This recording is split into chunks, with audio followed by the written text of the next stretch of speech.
in the upper 20s. Partly to mostly sunny, a nice day tomorrow, though a little bit on the breezy side. 53 degrees your high. Here's your Easter Sunday forecast, a little cooler, 48 degrees with increasing clouds and the chance of the rain showers, especially south of Albany.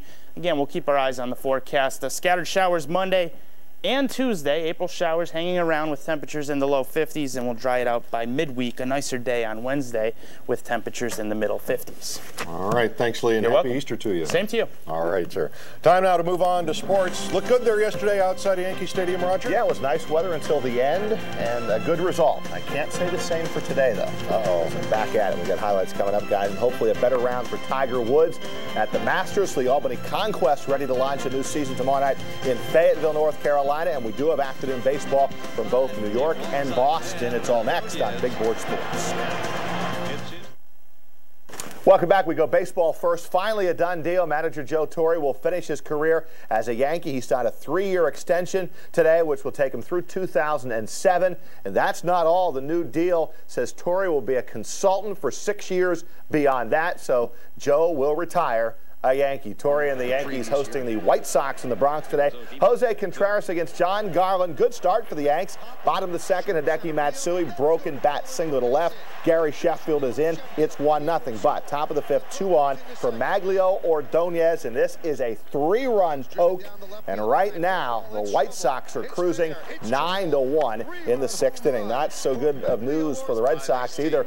Home opener, that is Bob Kraft, the owner of the Patriots, throwing out the first pitch, but the Red Sox couldn't hold a 5-4 lead in the 8th. Toronto getting 3 runs. Frank Catalanato over the head of Kevin Millar off of Mike Timlin. The Jays went up 7-5, and they win 10-5, spoiling the home opener for the Red Sox. Better weather at a for round 2 of the Masters today. One of the great storylines of the weekend, 74-year-old Arnie Palmer played in his 50th and final Masters, 12 over, 84 today.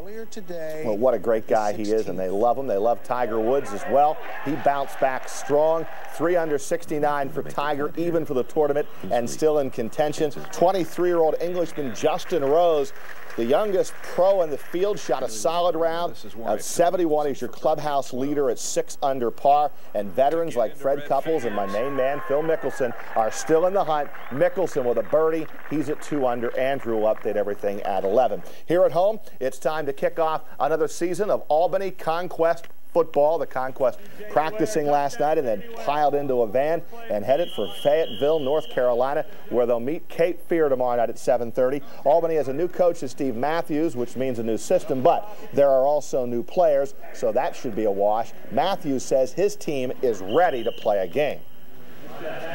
Last 2 practices haven't been exactly what we've been looking for, but you hope that's just because it's been a long camp. They hadn't really had a day off, and you hope now they're ready for the game. I'm hoping this is the calm before the storm.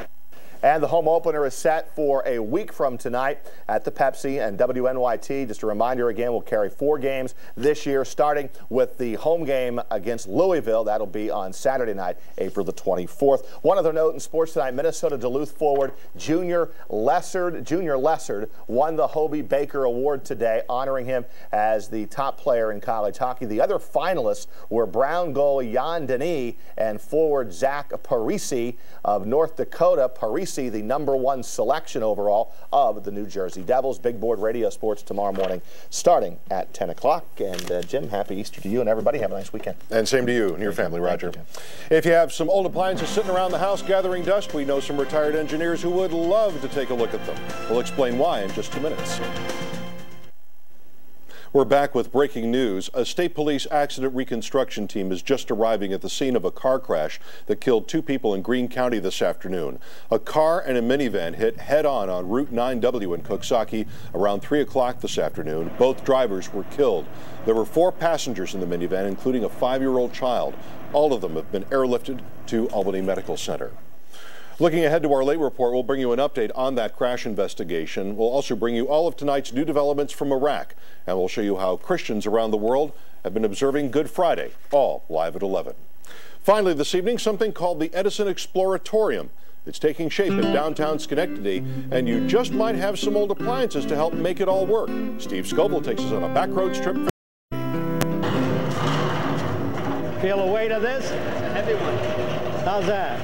You wouldn't think an old washing machine would have much value anymore, but it does here at the depository building of the Edison Exploratorium. If you have old appliances like stoves or refrigerators, even old radios, they're of great value to a group of GE engineers and businessmen. They're determined to keep Schenectady's technology history alive. Why? The kids come out of school. They are computer literate, but they have no idea in the world of how things are made or how to put them together or even feel challenged to try to find out.